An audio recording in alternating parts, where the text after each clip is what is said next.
Buenas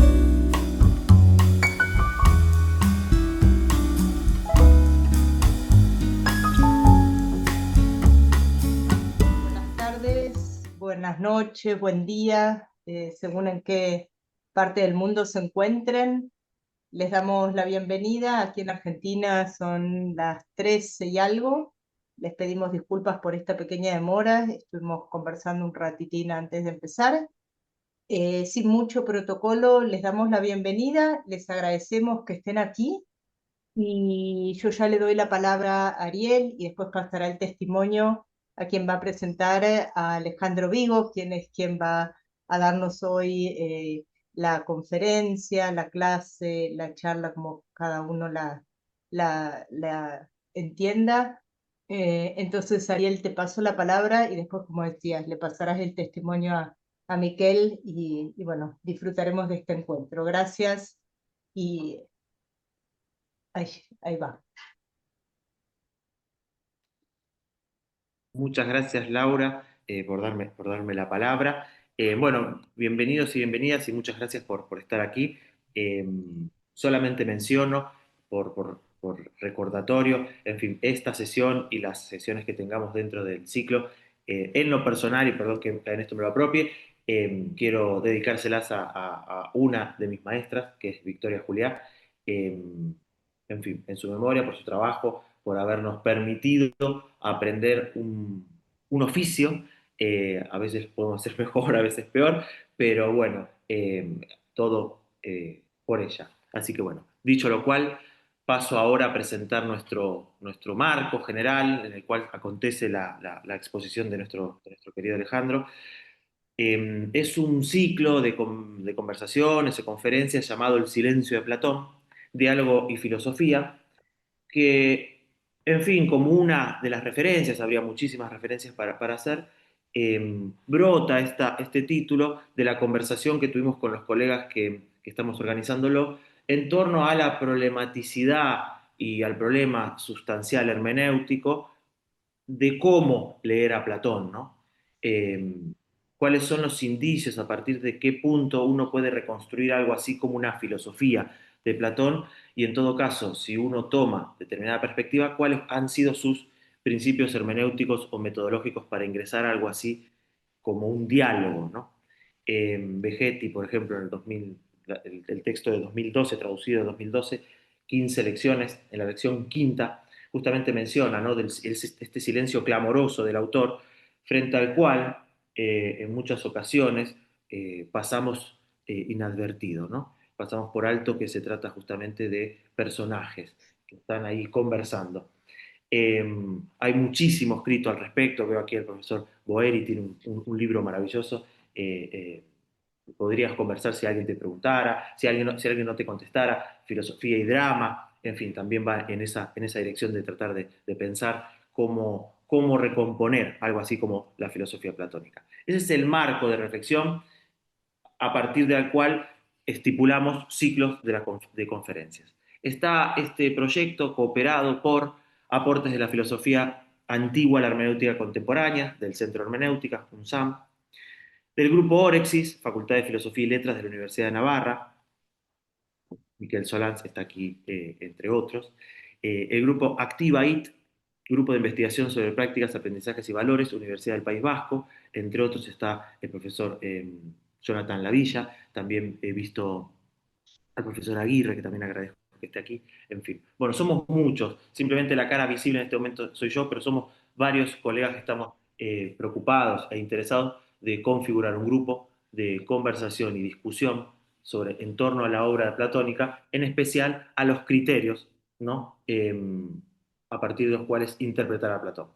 Dicho esto, paso ahora sí, para no quitar más tiempo. Vuelvo a agradecer a todos los que están aquí. Veo a gente muy querida, muy respetada, que está participando. Le agradezco muchísimo que estén aquí. Y paso así ahora la palabra a Miquel para que luego presente a Alejandro Vigo. Muchas gracias a todos y a todas. Bueno, espero que podamos conversar. Muchas gracias, Ariel, y muchas gracias también al centro por acoger este seminario. Me corresponde el honor y la suerte de presentar al profesor Alejandro Vigo. trataré de ser breve, pero no quiero dejar de decir algunas cosas, ¿no? La primera, que todos ya sabemos, ¿no? Es que es profesor y licenciado en Filosofía por la Universidad de Buenos Aires, es doctor en Filosofía por la Universidad de Heidelberg, y ha sido profesor y académico de varias universidades, entre ellas la Pontificia Universidad Católica de Chile y la Universidad de Navarra. Actualmente es profesor del Instituto de Filosofía de la Universidad de los Andes y quiero decir a una breve referencia a algunas de sus publicaciones, aunque entiendo que ya casi todos, y veo muchas caras amigas, ya conocemos, pero no quiero dejar de mencionar, ¿no? Que, bueno, Alejandro ha publicado más de 150 artículos especializados, varios capítulos de libro, es autor de más de 16 libros como autor individual, entre ellos varias monografías dedicadas al pensamiento de Aristóteles, al pensamiento de Heidegger y más recientemente pues, al pensamiento o a los estudios socrático-platónicos, ¿no? Dialogar, rememorar, conocer, estudios socrático-platónicos, publicado en 2023. En 2010 recibió el prestigioso premio Friedrich Wilhelm Bessel de la Fundación Alexander von Humboldt. En 2017 el premio internacional también Antonio Giannone y más recientemente en 2023 el premio Franco Volpi.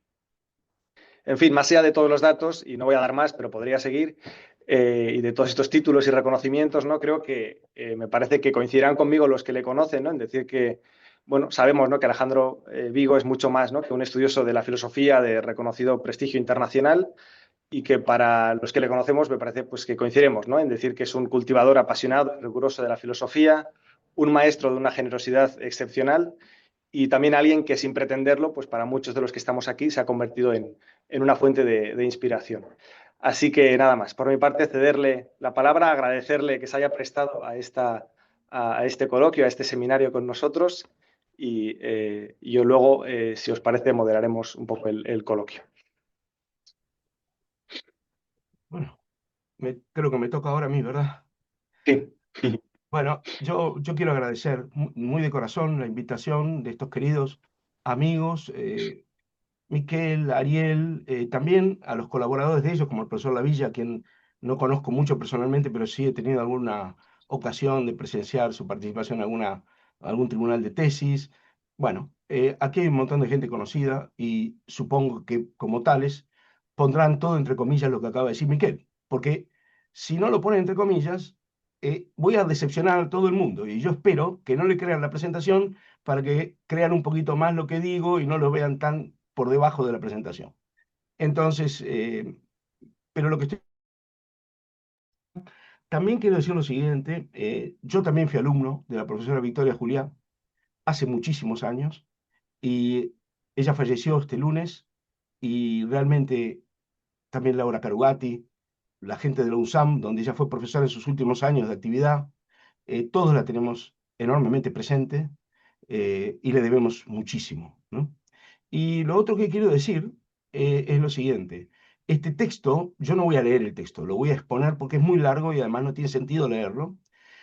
Es un texto que está dedicado en su versión original a mi queridísimo amigo, y mucho más que amigo, casi un hermano, Marcelo Boeri, que ese sí que es alguien que sabe de estas cosas, ¿no? Entonces, eh, estoy en presencia, digamos, que está ahí conectado además, ¿no es cierto?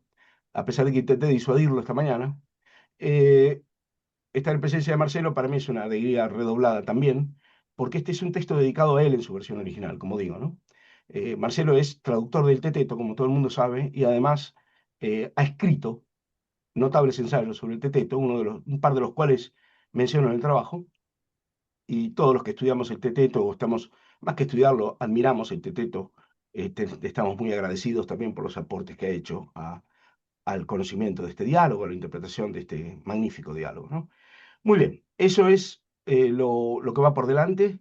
Y ahora tengo 45 minutos, voy a tratar de ser sintético, pero voy a ser muy desprolijo porque no voy a omitir muchas referencias textuales y cosas así para no perjudicar, digamos, el fluir de lo que quiero exponer. Y va a ser una exposición, digamos así, de puntos clave sin leer el texto, sin leer el texto. El título que puse tiene que ver con la evasividad del saber y se trata de apuntes, observaciones para una lectura del Teteto, no de un intento de dar una interpretación integral del Teteto que pretendiera ser además la única posible. Eso sería un intento disparatado, naturalmente, ¿no? Hay muchas maneras de leer el Teteto y este es un intento de ofrecer lo que da de sí una lectura hecha desde un cierto ángulo, el mismo contingente, porque uno podría decidirse o no a adoptarlo. El ejercicio que yo hago aquí es simplemente ver qué da de sí adoptar ese ángulo, hasta donde llego yo a ver, naturalmente, porque alguien que se sitúe en ese mismo ángulo podrá ver más cosas que yo, pero son las cosas que yo llego a ver adoptando ese ángulo de lectura. La contribución que puede esperarse de esto es bastante modesta también. Es decir, bueno, este ángulo de lectura da de sí algunas cosas que no se obtienen tan fácilmente cuando se adopta otros ángulos de lectura. Eso es todo. Entonces, una contribución de ese tipo. No saludo uno por uno al montón de gente que estoy reconociendo aquí, Claudia Carbonell, María Arevalo, bueno, en fin, un montón de gente, pero Daniel, Doyle, bueno, en fin. Entonces no me voy más por las ramas y empiezo con lo que quería presentarles hoy a pasos, digamos, un poco rápidos. Bueno, eh, ¿por qué por qué presenté este trabajo en un homenaje a Marcelo Boeri? Porque Marcelo, en un texto que ha sido citado sobre drama y filosofía, ¿no es cierto?, en el Teteto, que es un texto que Marcelo a su vez ofreció en su primera versión en homenaje a la profesora Marita Santa Cruz, hizo ver, naturalmente, que una manera adecuada de leer el Teteto no puede pasar por alto, ¿no es cierto?, el componente dramático en la construcción de la obra, ¿no es cierto? Yo voy a presentar una visión de ese tipo, incluso algo radicalizada, tal vez, ¿no? Marcelo, además, en un escrito del año 2016, se refiere también hace una observación que, como toda gran observación, después que se la dice es obvia, pero no antes que se lo dice, que es que Platón habla a través de todos sus personajes, y no solo del personaje selecto, Sócrates o quien fuera, sino que habla a través de todos sus personajes. Y uno podría incluso decir, y a través del modo en que construye la escena entera, que es lo que yo voy a tratar de poner más en el foco de atención. Bueno, entonces esto es algo que está reconocido en la discusión más reciente, naturalmente, desde hace ya unas cuantas décadas, pero que no es ocioso recalcarlo, ¿no? Eh, Primero quiero hacer un par de observaciones metódicas que creo que van en la línea de lo que decía Ariel.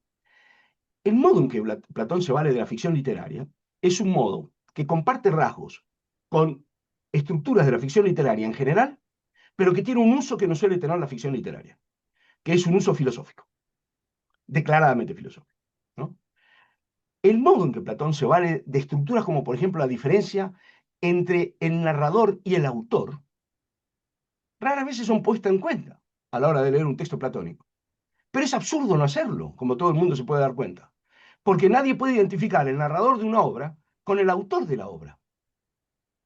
Eso en primer lugar.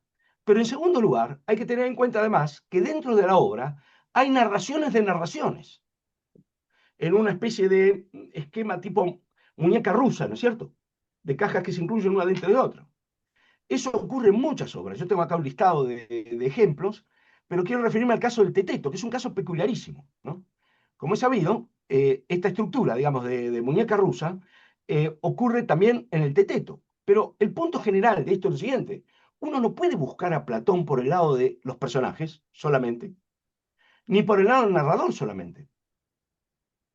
¿Dónde está el autor Platón? Bueno, si uno toma, por ejemplo, como ejemplo, si uno toma una obra de teatro como puede ser Pirandello, ¿no es cierto? Uno encuentra a Pirandello en la construcción total de la obra dramática. No lo encuentra en ninguna de las cosas que dice ningún autor, en ningún actor. Si un actor le dice al otro te voy a matar, uno no acusa a Pirandello de intención de crimen, ¿no es cierto? Esto es obvio, ¿no es cierto? Pero a veces con la lectura de Platón no nos parece tan obvio.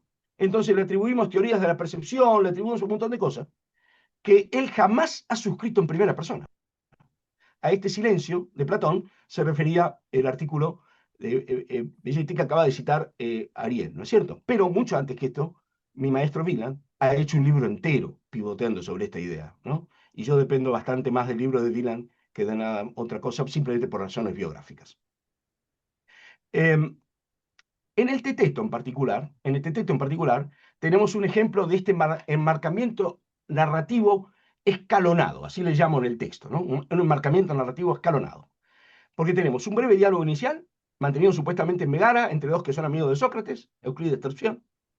Ese diálogo inicial sirve para introducir un diálogo principal situado en Atenas, mucho más extenso, entre Sócrates, Teodoro y Teteto. Pero ocurre que el acceso a ese diálogo, en una época en que no había ni internet, ni grabadores, ni nada por el estilo, se da porque en este caso hay un texto escrito a la base. O sea, Platón ficcionalmente dice que el diálogo ficcional está basado en un texto escrito. Un texto escrito del cual Platón no es autor. Tenemos varios ejemplos de esos en Platón, ¿no? Por ejemplo, el discurso que hay en el Fedro, ¿no? Que el Fedro le lee traído bajo el brazo, pero hay un texto escrito, ¿no es cierto? Un texto escrito que, naturalmente, uno de los interlocutores, Euclides, compuso yendo a visitar a Sócrates varias veces a Atenas, para cerciorarse de la fidelidad del texto, ¿no? Bueno, ¿cómo se acordaba Sócrates de esto después de tantos años? Bueno, pero esto es parte de la construcción, ¿no es cierto? Pero se quiere, entonces hay buena parte de la literatura que dice que aquí lo que se quiere asegurar es la literalidad de lo que se dice. Eso es verdad, pero yo creo que es la mitad de la historia, porque al mismo tiempo esa mayor fidelidad está al servicio de también marcar la mayor distancia de Platón autor con lo que se dice. Acá hay una tensión productiva entre mayor literalidad y mayor distancia. Mayor literalidad por el lado de lo que se presenta en el texto mismo y mayor distancia del autor del texto respecto de ese contenido. ¿Mm? Este es un primer elemento que me parece importante rescatar. Justamente por esa razón, tanto más valor comunicativo tiene la composición dramática. Quiero decir, si es cierto que lo que se marca aquí es mayor distancia entre el contenido narrado y el autor que narra eso en este enmarcamiento, digamos así, ¿no es cierto? Sucesivo de relatos. Entonces, a Platón hay que buscarlo más bien, en todos los casos creo yo, pero en este caso más marcadamente, por el lado de la composición dramática, porque eso sí es lo que se le puede adjudicar de modo directo a Platón. ¿Mm? Es decir, para decirlo con la distinción de Wolfgang Wieland, en su gran libro sobre Platón, que me llegan rumores de que podría ser traducido alguna vez al español, eh, eh, la diferencia entre lo que se dice en el diálogo, esta es una distinción que Wieland toma de Wittgenstein, la diferencia entre lo que se dice en el diálogo y lo que se muestra a través de la composición dramática, aquí adquiere un papel hermenéutico clave. Esa es la primera tesis como de fondo, ¿no? Hay una segunda tesis que quería marcar, que también es de tipo preparatorio, que tiene que ver con el carácter apolítico del diálogo, también siempre reconocido, ¿no es cierto? El carácter apolítico del diálogo está aquí reflejado, digamos así, muy nítidamente, y la literatura recoge eso ampliamente, naturalmente, a nadie se le podía pasar por alto eso, porque lo que se tiene aquí es, en el punto de vista de ejecución del diálogo mismo, un fracaso, porque como ocurre en casi todos estos diálogos de carácter socrático, aunque el Teteto es un diálogo tardío, tiene un carácter muy socrático, eso ha sido reconocido desde siempre, lo que se tiene a lo largo de todo el desarrollo del diálogo es en ese plano de consideración un fracaso, ¿no es cierto? Un fracaso. No se logra responder a la pregunta inicial, ¿qué es el saber? ¿Qué es el conocimiento o el saber? Ese fracaso, sin embargo, es seleccionador, porque del fracaso mismo se derivan ciertos rendimientos positivos que voy a tratar de marcar al final. Creo que es muy importante en la lectura del Teteto apuntar al rendimiento positivo del fracaso. Esta es la tesis quizá más trivial, pero, bueno, yo la derivo a veces de Bob Dylan, ¿no? Pero más que derivarla de Bob Dylan, creo que es una experiencia vital de cualquiera, sobre todo si nació en Buenos Aires y tiene un background tanguero, ¿no es cierto? El éxito es trivial, lo profundo es el fracaso, ¿verdad? Bueno, aquí lo profundo es el fracaso, ¿eh? Así que este diálogo tiene algo de tango también, ¿eh? Lo voy a presentar como una comedia de enredos, pero más bien también tiene algo de tango, ¿eh? Eh, Bueno, ustedes saben que dentro del carácter apolítico, muchas veces ya desde la época de Comfort, que a mí me simpatizó mucho en ciertos años esa lectura, la discusión inmanente se solía decir, bueno, ¿por qué fracasa acá esto? Bueno, entonces teníamos el Parménides, que era una crítica, digamos, radical a la teoría de las ideas, y en el Teteto no está la teoría de las ideas, y ahí está la división típica de aguas. Platón la abandonó, y hay quienes quieren que la abandone, porque entonces tratan de antedatar el Timeo para que no vuelva, ¿no es cierto? Esto parece de mentira, pero se ha hecho, ¿no es cierto? Y lo ha hecho nada menos que Owen, ¿eh? Pero hay una cosa que también, y Comfort ya decía, no, cuidado, aquí el teteto tiene una función de empatar el partido, como diciendo, bueno, en el Parménides se muestra cómo la teoría de las ideas no logra explicar el conocimiento, 1-0. Y el teteto muestra cómo no se puede explicar el conocimiento sin la teoría de las ideas, 1-1. ¿Mm? Bueno, no me extrañaría a mí que esa maniobra magistral fuera una intención platónica, ¿no es cierto? Pero no voy a seguir ese camino, aunque lo he seguido muchas veces cuando explicaba en clase el teteto, ¿no? Ahora voy a tomar un camino distinto, pero que está emparentado con eso, está emparentado con eso. Es decir, ¿en qué está emparentado? En que la ausencia de la teoría de las ideas, la ausencia expresa, al menos de la teoría de las ideas, no voy a entrar a discutir si está implícitamente, no me va a preocupar ese problema tampoco, eh, es funcional a la intención de poner en el primer plano otra cosa, ¿Mm? Que, anticipo, es el conocimiento disposicional. O sea, el saber en el sentido del know-how, en el sentido amplio del término, y no en el sentido del know that. Esta va a ser una clave de lectura de todo lo que digo a continuación a partir de ahora. Entonces,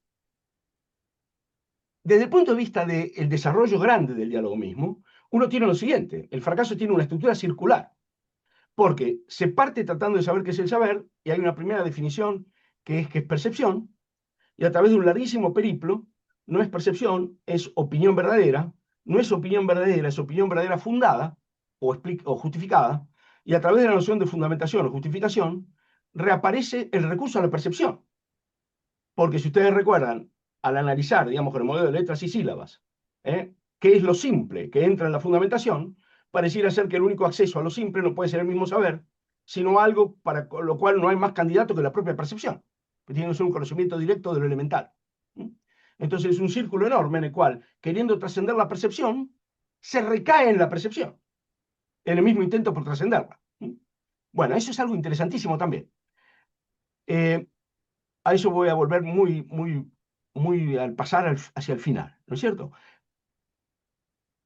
Entonces, ahora me dedico a dos puntos. Primero, cómo está construida la escena inicial, que es algo que me interesa fundamentalmente, y luego una recorrida muy rápido por los 3 actos de la comedia de enredos epistemológica. ¿Mm? Una comedia de enredos en 3 actos. ¿Mm? Entonces, primero presento la construcción de la escena inicial, que es clave para lo que quiero decir. Y luego recorremos, pero muy rápidamente, esos 3 actos, porque no voy a entrar en las discusiones que hay en la literatura, ¿no? De qué pasa con la teoría del flujo. Eso me va a preocupar casi nada en lo que diga, ¿no? Bueno, como no está tampoco trabajado en el texto mismo, el texto pasa por arriba de todos esos problemas, ¿no? Es como si yo no hubiera leído el teteto, ¿eh? Pero créanme que lo leí, lo que pasa es que quería hacer otra cosa, ¿no? Entonces, la construcción de la escena inicial es clave porque ahí lo que se contiene es una presentación de la figura que va a experimentar el fracaso, que es Teteto, ¿no? Y esta figura es presentada de una manera absolutamente excepcional dentro de las figuras de los interlocutores de Sócrates. Primero, es presentado como alguien, ¿no es cierto?, que desde el punto de vista de su competencia, la tiene en el plano epistemológico porque es un brillante matemático joven. Alguien que a una edad muy temprana ha realizado contribuciones importantísimas, completándolas de su maestro Teodoro, a la matemática griega. ¿Mm? Y así está recogido incluso en los manuales de matemática griega, ¿no es cierto? Pero además es alguien que tuvo una actuación importante en batalla, ¿no es cierto? Y que tenía, por lo tanto, un talante moral importante, ¿no es cierto? Que además de joven ya se veía, porque era un joven que a su habilidad de geniecillo de la matemática, como si dijéramos geniecillo del ajedrez o algo así, le añadía 2 características que suelen no estar en conexión con ser un geniecillo, que era cierta modestia y cierta docilidad. No creía saber lo que no sabía y era muy dócil y muy receptivo a las correcciones. Eso todo está marcado fortísimamente en la escena inicial, al punto tal que se lo presenta como un socias de Sócrates, como si fuera un Sócrates en pequeño. Dice Teodoro, mira, de todos los que conocí en Atenas, este es el único que yo destacaría que me parece que es como tú, ¿no? Y Sócrates se cerciora y confirma que está en presencia de alguien que sería como un, un doble de él, más joven, más tierno, pero ¿quién no fue joven y tierno? Eh, con lo cual este es un interlocutor absolutamente excepcional dentro de los diálogos. ¿Por qué? Porque en general las personas con las que Sócrates dialoga en los diálogos tempranos de Platón son gente que presume de saber lo que no sabe, son gente que se enoja a la primera de cambio o a la segunda, son gente que además nunca quiere quedar en ridículo, ¿no es cierto? De tal manera que están dadas todas las condiciones para que este diálogo tuviera un camino distinto que el fracaso habitual, ¿no es cierto? Y sin embargo, no. Sin embargo, el diálogo conduce también, en este caso, a un fracaso, ¿no? En 147D y siguientes se destaca sobre todo la capacidad de aprendizaje de Teteto, lo cual hace presumir que en el diálogo con Sócrates la va a sacar a relucir también, la va a sacar a relucir también, ¿no es cierto? Y además, Teteto, para estos 145BE, es consciente de los límites de su propia competencia. Esto es lo más extraordinario en su figura, y sobre todo a temprana edad, ¿no? Esto se ve en ese pasaje de 145B y siguientes, hasta el 146C, se ve muy claramente. Entonces, esta es una combinación muy poco habitual de docilidad y valentía, que Teodoro había descartado como una nota distintiva del carácter, pero que se extiende también al dominio epistémico, no solo al ámbito de las cuestiones prácticas. También en sede epistémica, uno puede ser muy dócil en sede práctica y muy orgulloso en sede epistémica, ¿no? ¿Y quién no? Sobre todo el joven, ¿no? Cuando uno recuerda las cosas que uno le decía a los profesores, perdona las cosas que le dicen a uno, ¿verdad? Pero este chico parece que no. ¿eh?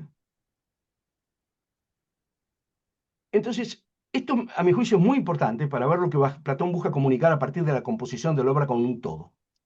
Porque si yo no estoy equivocado, ese mensaje, por llamarlo así, tiene dos elementos fundamentales o dos aspectos fundamentales a los que hay que entender. Por un lado, lo que da a entender el fracaso de Teteto como tal. Y por otro lado, lo que muestra el papel de Sócrates como encargado de guiar la discusión, donde uno observa en la guía de Sócrates una curiosa combinación de mecanismos de ayuda a Teteto y de despiste de Teteto. Eso es bien curioso también en la construcción. Sócrates por momentos lo está ayudando y por momentos lo está perjudicando, podría decir uno. Por momentos lo está ayudando a que se equivoque peor. ¿Mm? Y hay un entrelazado, digamos, notable de esos motivos. Lo está ayudando y lo está despistando alternativamente, de una manera casi de prestidigitador, ¿no es cierto? Bueno, eh, esto como lo más general. En la serie inicial misma, 146D, hay a mi juicio un elemento clave, además, que es este otro. Sócrates se cerciora, en cierta forma, de la competencia de Teteto eh, y le propone que, que ofrezca una definición del conocimiento, ¿no es cierto? Y Teteto da ejemplos. Da ejemplos. En esto Teteto es parecido a todos los otros interlocutores de Sócrates, o la gran mayoría, ¿no es cierto? Los ejemplos de Teteto están en 146 CD, y lo interesante aquí es que esos ejemplos, todos, como suele ocurrir en Platón, ejemplos del saber ahora, apuntan todos en dirección del know-how. No hay ninguno que apunte en dirección del know-that. ¿No? Se pone ejemplos de oficios, ¿no es cierto? Zapatero, otros oficios semejantes, y también de ciencias o artes y técnicas, ¿no? Ustedes recuerden que siempre a Sócrates también le echaban en cara que siempre hablaba de zapateros, cocineros, gente poco importante, ¿no es cierto? Pero claro, pero son ejemplos de know-how, ¿no es cierto? En cambio, la gente importante en el ámbito del know-how no suele dar un palo al agua, como dicen en España, ¿no? Pero bueno, o que se cree importante, ¿no? El zapatero sí da un palo al agua. Bueno, los ejemplos que pone Teteto intuitivamente son ejemplos de know-how. Son ejemplos de know-how. Él mismo, lo que ha hecho él mismo, que se recuerda en este pasaje, que es completar la prueba que dio Teodoro hasta el 17 para otros números, ¿no es cierto? Eh, Él mismo lo que hizo es producir una prueba, eso es know-how. La prueba es, podría decir, unos know-that, pero la producción de la prueba es know-how. Y la reproducción de la prueba es know-how, aunque sea una estructura proposicional la prueba. ¿Mm? Nota bene, ¿no? Este distingo me parece muy importante aquí, ¿no? Bueno, el punto ahora es que cuando el propio Teteto se ve puesto a la tarea de dar una definición del saber, saber que él mismo encarna, ¿m? De tal manera que el saber no le es algo extraño, ajeno a Teteto, y sobre todo el saber en su forma más básica, que es el know-how, se orienta para cualquier lado menos para el ámbito del know-how. Y todo el diálogo versa sobre esta desorientación. Todo el diálogo versa sobre esa desorientación. Quiere decir que incluso a la hora de tratar de hacer explícito aquello con lo que Teteto ya está familiarizado, esa familiaridad no puede traerse al plano de la explicitación temática, sino que le queda a la espalda. Le da a la espalda. Inadvertidamente, por cierto. Van a ver que hay momentos del diálogo donde está a punto de no darle la espalda. Pero esos momentos no se consolidan. A veces porque el propio Sócrates no lo deja. Entonces, cuando Sócrates le dice, bueno, no me des ejemplos, esto pasa en muchos diálogos, ¿no? Dame una respuesta a la pregunta ¿qué es X? Sócrates lo ayuda además dándole un ejemplo de respuesta a la pregunta ¿qué es X? Y define el bar, ¿no? O sea, una tontería, porque el barro no le interesa a ninguno de los dos, naturalmente, ¿no? Entonces, ahora el punto es el siguiente, ¿no? La ambivalencia de ese ejemplo, porque ese ejemplo muestra dos cosas. Una es un ejemplo de definición correcta, supongamos que fuera correcta la definición de agua como mezcla de barro y agua, mezcla de agua y tierra, ¿no? Entonces, bueno, supongamos que esa definición, el contenido es correcta, pero además eso ejemplifica cómo hay que definir. O sea, ejemplifica la habilidad de quien produce definiciones correctas. De tal manera que el mismo ejemplo es ambivalente, porque abre dos vías posibles de consideración. Una definición es correcta, sí y solo sí, su contenido es correcto, pero solo encarna saber si y solo si se da con ese contenido correcto sobre la base del correcto ejercicio de las correspondientes habilidades. Una definición correcta aprendida de modo pasivo en un manual no es saber producido por el que aprende de modo pasivo. A esto voy a volver después.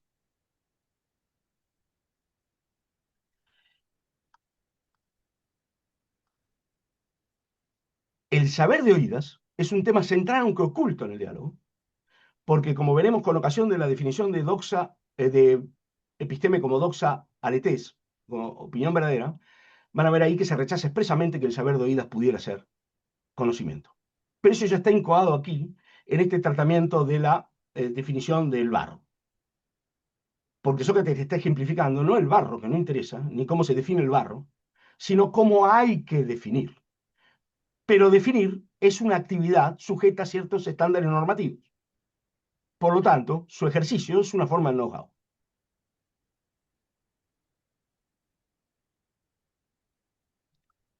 Es más, Sócrates le dice que haga más o menos, que la definición que él dio hace más o menos lo mismo que hizo Teteto con sus demostraciones. Establece una analogía parcial entre el logro de Teteto y lo que debería lograr ahora, hablando del saber. Porque así como Teteto recondujo una multiplicidad de la serie numérica a una sola cosa, así también una buena definición recoge una multiplicidad. De tal manera que no son habilidades completamente desconectadas, la que Teteto ya mostró que tiene y la que ahora debería exhibir. Digo que es una analogía parcial por lo siguiente. Es obvio que no es lo mismo producir una prueba matemática, que se mueve en el nivel objeto, por así decir, que producir una definición del saber que se mueve en el nivel metateórico.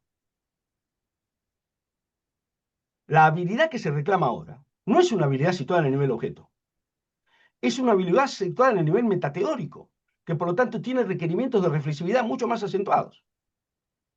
Teteto se da cuenta de eso, porque Teteto, en los pasajes que siguen, está, deja claro que sabe que se está metiendo en problemas si acepta la tarea, y que, no, y que va a fallar. Y es Sócrates que, sin embargo, dice, no, tú puedes, ¿no? Como se dice ahora, ¿no? vamos que tú puedes, todo ese tipo de jerga del éxito, ¿no es cierto? Nothing is impossible. Bueno, el chico no está tan convencido de esa publicidad de Adidas, ¿no? No sé si es Adidas o alguna de las marcas de ropa deportiva, ¿no? Que con una zapatilla de 300 euros uno podría hacer cualquier cosa. Bueno, ¿no? Ni siquiera grandes corredores como Laurita Carugati pueden con zapatillas hacer cualquier cosa, ¿no? Pero al margen de eso, perdonen, ¿eh? Al margen de eso, tengo demasiada gente amiga aquí como para hablar muy en serio. Al margen de eso, el punto es que, claro que no es lo mismo. Y Teteto sabe que se está metiendo en problemas. Y cuando Sócrates busca interlocutor entre Teodoro y Teteto, Teodoro dice, no, esto es para los jóvenes, ¿no es cierto?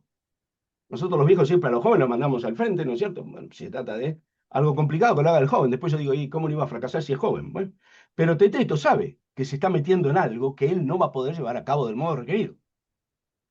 O sea, carece de toda osadía equivocada en esto, ¿no?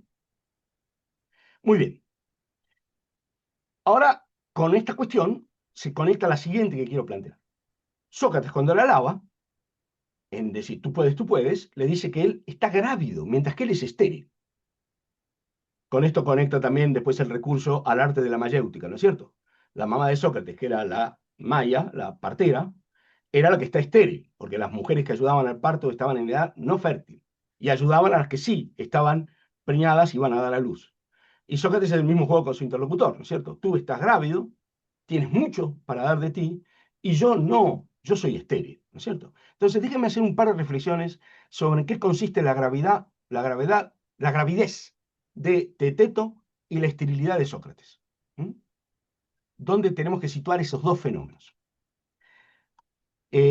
Cuando uno ve la conexión entre rememoración, ¿no es cierto?, mayéutica y teoría de las ideas, uno naturalmente tiene varios ejemplos, ¿no es cierto? Un primer ejemplo es el Menón, todo el mundo conoce la escena del esclavo, ¿no es cierto? Ese primer ejemplo a mí me llama la atención en el siguiente sentido. Ahí tenemos un proceso de rememoración que no está explícitamente conectado con la teoría de las ideas, que no aparece expresamente en el Menón, ¿no?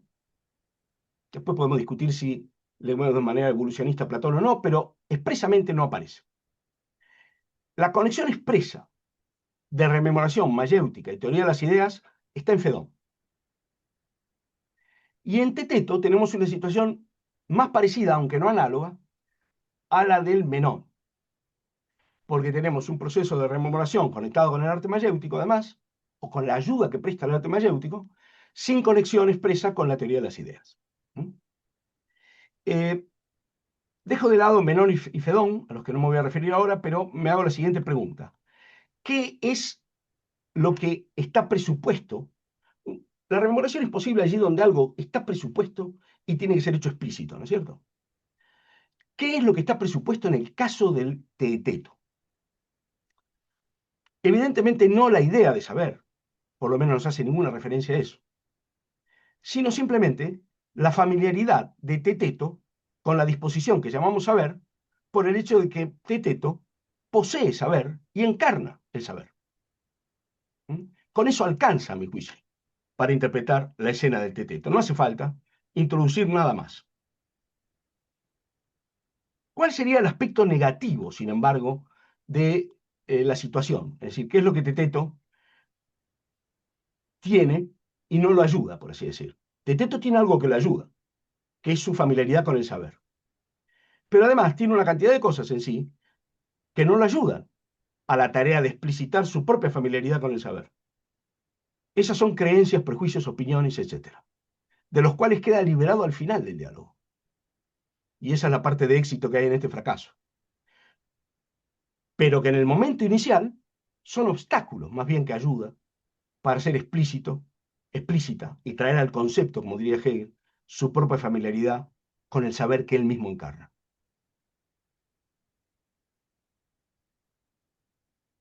Al final del diálogo se dice que Teteto ha quedado aligerado porque se le ha quitado el lastre de esas opiniones, prejuicios, etc., y ahora está en condiciones de llenarse con cosas buenas, por así decirlo. O sea que esa es la purga, esa purga de ese lastre es el efecto positivo del diálogo, ¿no? O de lo que ocurre a través del diálogo. claro, déjenme recapitular lo siguiente. Ahora vendría Sócrates. ¿Cuál es la esterilidad de Sócrates? Ahora uno tenía que preguntarse cuál es la esterilidad de Sócrates, ¿no es cierto? Evidentemente, Sócrates encarna un cierto saber en el teteto. Es más, el teteto es el único diálogo, hasta donde yo alcanzo a ver, en el que Sócrates reconoce que él tiene un saber. El saber que ejemplifica con el arte mayéutico. De tal manera que además de desplegar ese saber como lo hacen otros diálogos, aquí reconoce explícitamente poseerlo. Poseerlo. Ese saber del dialéctico es un know-how, pero no es un know-how de nivel objeto. No es ni matemáticas, ni zapatería, ni arte de tocar la flauta. Es un know-how de nivel reflexivo metateórico. Es un know-how que se acredita como tal en el trato crítico con estructuras proposicionales.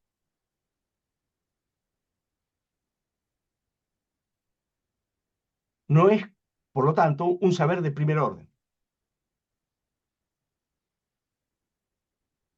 El know-how de Sócrates, ¿no es cierto?, sería otro ejemplo de en qué consiste saber. Otro ejemplo en el cual la temática del know-how está al alcance de la mano. Pero ni el ejemplo inicial de Teteto y de cómo definir de Sócrates, porque ahí están los dos, ¿no? Teteto, que es el matemático, y Sócrates le enseñó a definir, ¿no es cierto? O le mostró cómo habría que definir. Bueno, ahí tenemos dos know-how compareciendo. Ninguno de los know-how presta el punto, digamos así, de referencia de los esfuerzos que se hacen en el diálogo, sino que la discusión, el diálogo se orienta siempre en dirección del know that, dando la espalda a la otra dimensión implícita.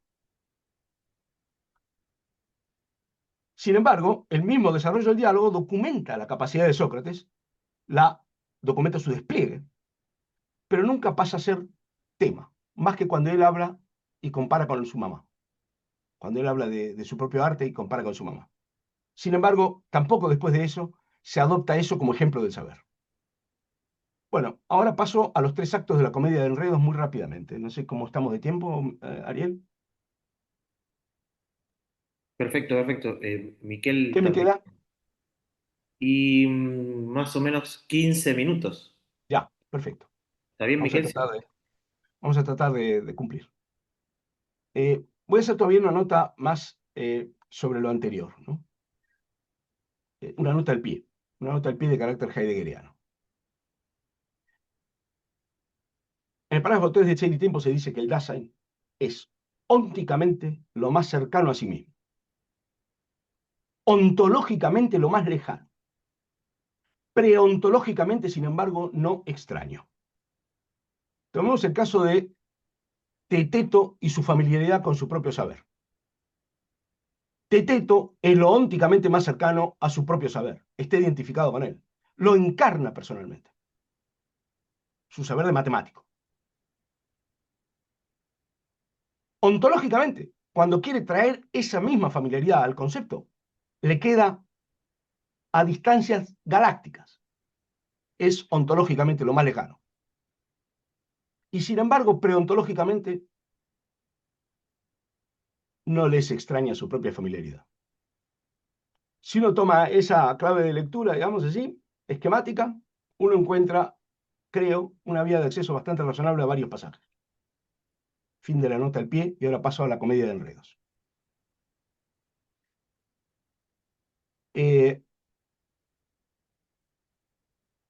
Entonces, el primer acto de la comedia de enredos es la primera definición. Los tres actos son las tres definiciones, ¿no? Aquí voy a ir a pasos agigantados porque esto es muy conocido y no quiero tampoco excederme. Entonces, la paradoja aquí que quiero plantear es la siguiente, ¿no? Que la definición ofrecida por Teteto ya no fracasa como el primer intento, porque ahora es una definición formalmente correcta. O podría serlo, es falsa, pero no es incorrecta desde el punto de vista formal. Ya no son menos ejemplos, ¿no? Sino que es un intento de identificar algo con algo. Y eso es una definición, por lo menos, ¿no? En primera instancia. El episteme es aistesis. Pero esto muestra que la lección que Sócrates le dio con la definición de barrio la leyó en una sola de las dos direcciones posibles. La leyó en dirección de la corrección del contenido de la definición, pero no la leyó en dirección de la habilidad que dar con esa definición manifestaba. Por lo tanto, no incluyó en la definición la habilidad. ¿Me explico? Ahora no se estaba definiendo el barro, se está definiendo el saber. Y el definir es un ejemplo del saber. Entonces, ¿cómo dejar de lado la habilidad a la hora de definir el saber? ¿Me explico? Si uno quisiera extremar el caso del barro, diría, así como el barro es agua con tierra, el verdadero saber es know-that con un reverso know-how.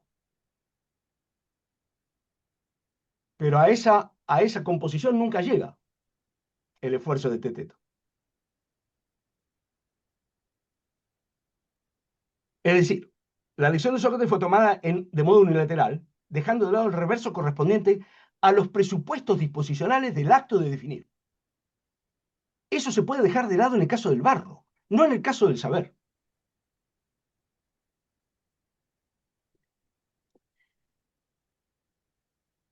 Bueno, lo que viene a continuación es realmente una comedia de enredos, porque aquí se fuerza una definición completamente, una relación completamente artificial de lo que ofrece Teteto con teorías de Protágoras y Heráclito, que el propio Teteto se sorprende de haber sostenido en algún momento, porque de hecho jamás la sostuvo, naturalmente.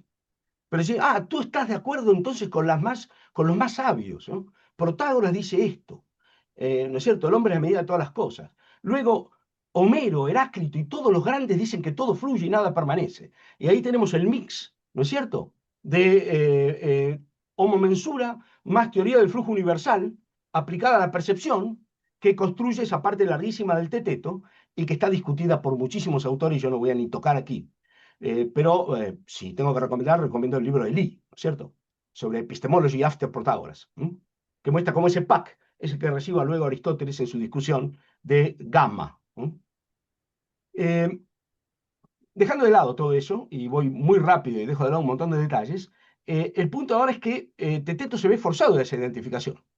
Y hay tres pasos de la refutación de quién ahora. De Protágoras asociado con Heráclito, que representarían a Teteto. Teteto nunca suscribió ese cheque.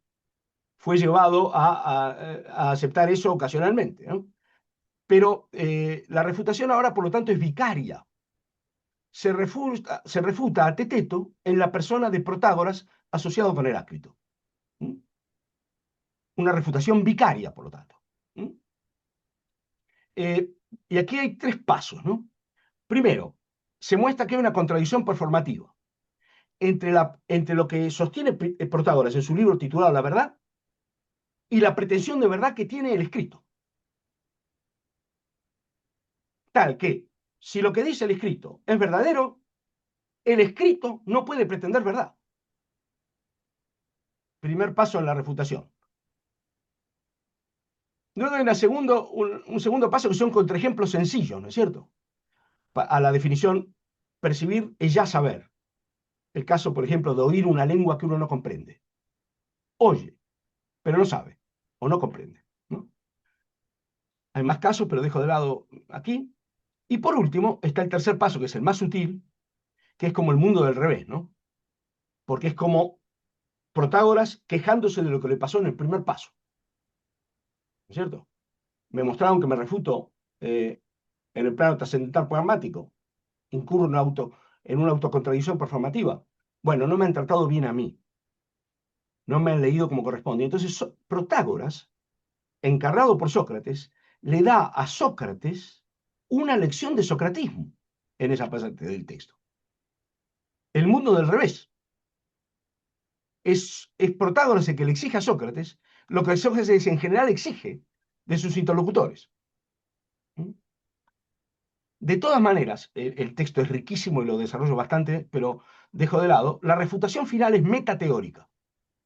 Si la teoría de Protágoras del homo mensura es verdadera, entonces Protágoras debe admitir también la verdad de quien niega esa teoría.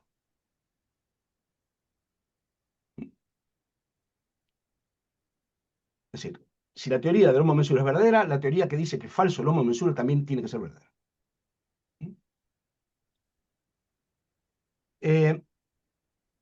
Salto casi todo y paso a un colofón.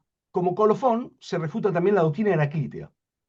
Y esta es muy interesante para lo que sigue, si no me equivoco.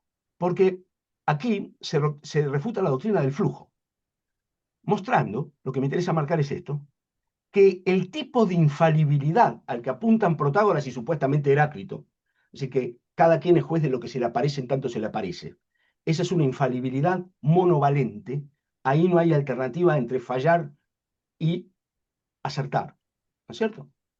Ese tipo de infalibilidad no puede ser confundido con el carácter veritativo del saber, porque el carácter de verdadero del saber se sitúa en el plano de la diferencia veritativa entre lo verdadero y lo falso.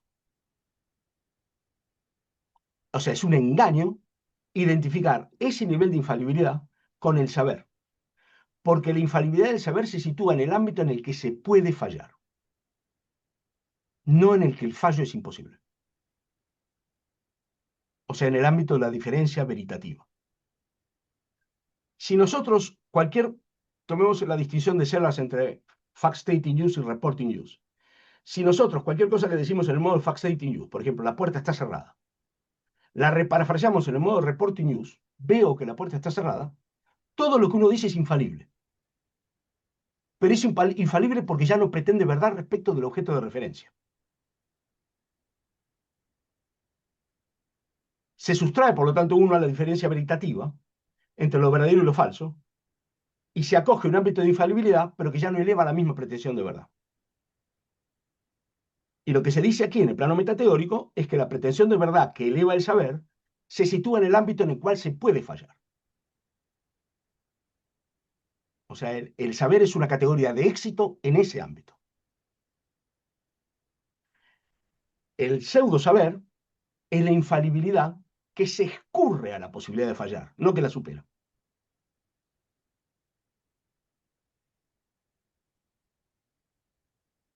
El recurso a nociones como ser y otras cuasi trascendentales como identidad, diferencia o semejanza, de semejanza, etc., apunta a reforzar esta idea. Porque estas nociones, se argumenta en el texto, son irreductibles. Poseen un carácter sobreviniente respecto a la misma percepción sensorial. O sea, el know that y su reverso know-how pertenece al ámbito de toma de posición activas, que no pueden situarse en el ámbito de la mera pasividad, de la mera recepción. Por eso aparece la cópula es. Por eso aparece la identificación y la diferencia, etc. Este último punto es clave en el tratamiento de la segunda definición, cuyo punto central en mi enfoque es el rechazo de la recepción pasiva como genuino saber. En el segundo acto de la comedia de enredos se trata la doxa verdadera. Y aquí el contraste que me interesa resaltar no es el único elemento de la discusión. Ahí está toda la teoría del error, que es magnífica, ¿no es cierto? Pero la dejo de lado. Ahora me interesa solamente recalcar este punto, ¿no? Que el punto aquí es que el contraste, que la doxa verdadera no satisface lo que voy a llamar, tomando la terminología de Rainer Enskat, el requerimiento de autenticidad del genuino saber. Me voy a explicar. El contraste entre carácter activo y pasivo es un posible hilo conductor para llegar al reverso de know-how que tiene todo know-that. ¿Por qué? Porque no es genuino conocimiento el saber de oídas. La mera recepción pasiva de lo que otro supuestamente sabe no constituye genuino conocimiento. Si ustedes recuerdan, esta es la crítica final a la doxa aletés. Alguien podría obtener doxa aletés a través de testigos. Aquí aparece el problema del conocimiento testimonial. Hay una tesis que acá tuve la suerte de dirigir, que se va a presentar ahora, sobre conocimiento testimonial, no en Platón, sino en general. Entonces, ¿qué ocurre ahí? El conocimiento testimonial, hay gente que lo presenta como meramente pasivo, como si fuera saber de oídas. En alemán no se dice saber, el saber de oídas, se dice hören sagen, pero nadie diría que eso es wissen, no puede ser saber eso. Uno oye decir, ¿no? Pero ¿cómo va a ser saber eso? Incluso en el ámbito del conocimiento testimonial, la recepción competente del testimonio es constitutiva del carácter de saber del testimonio. Para que el saber testimonial se pueda ser llamado saber en sentido derivativo, reclama un reverso de recepción no meramente pasiva, sino crítica de lo que se dice en el testimonio. O sea, si un juez le cree a cualquiera, condena a cualquiera. ¿Me explico? Para poner un ejemplo elemental. Por lo tanto, el juez debe saber juzgar los testimonios que recibe. y seleccionar con qué se queda. ¿Mm? Cosa que no es en la prensa, naturalmente, que condena a todo el mundo, como se sabe, ¿no? Pero bueno, eso no importa. Eh, entonces, tampoco el saber testimonial puede ser reducido al ámbito de la mera pasividad. Y la razón por la cual se rechaza que la doxa verdadera pueda ser equivalente al conocimiento, tiene que ver con el carácter, con la posibilidad de su recepción meramente pasiva. ¿Mm?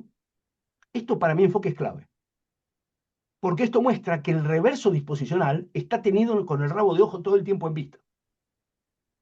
O sea, saber es una prestación de alguien, no es algo que le ocurre meramente. O dicho de una manera más modesta, el genuino saber tiene un componente de prestación, no puede ser reducido a mera pasividad. ¿Mm? Teteto tiene esto de alguna manera en vista cuando caracteriza la opinión, este pasaje lo voy a citar, 187a, en infinitivo, como el opinar. No como el contenido, la opinión, lo opinado, sino como el opinar, y dice que eso es un estado del alma. O sea, pone el foco en el momento del dar por verdadero, del adherir al contenido, no en el mero contenido.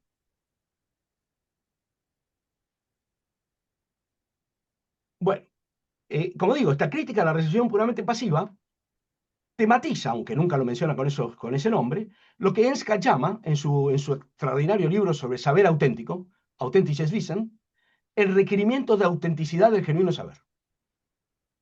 O sea, hay un requerimiento irreductible de ejecución en todo saber genuino. Y esto es un argumento más que muestra la prioridad del know-how sobre el know-that. Porque ninguna forma de know-that librada a sí mismo es verdadero know-that. Solo es know-that, acentuado el know, cuando es recibido de modo competente. Por lo tanto, hay un reverso disposicional activo que está en la condición, que es condición de posibilidad del carácter genuinamente epistémico del know-that. O sea, de que el know-that sea know-that, enfatizando ahora el no. ¿Mm?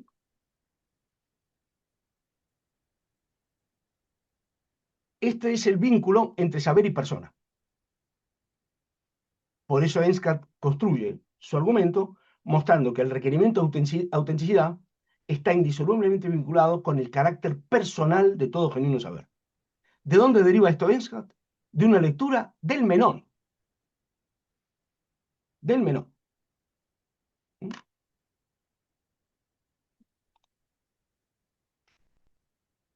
Tercer acto de la comedia del enredo, y con esto cierro. Este es el acto donde la comedia del enredo llega a su punto, digamos así, en que el auditorio tiene que salir del teatro para ir a comer algo, ¿no? El clímax de esta cuestión. Porque ahora se dice, bueno, esto no puede ser mera pasividad. Muy bien, y ahora, en lugar de ir de tirar de esa cuerda, ¿a dónde vamos ahora? Añadir algo al contenido, una justificación. No, no es mera opinión verdadera, sino opinión verdadera fundada, explicada, justificada, como quieran traducir ahí eso. Y acá tenemos la misma violencia. ¿En qué pensamos? ¿En la justificación como contenido o en la capacidad de justificar? La ambivalencia es exactamente la misma. ¿Mm?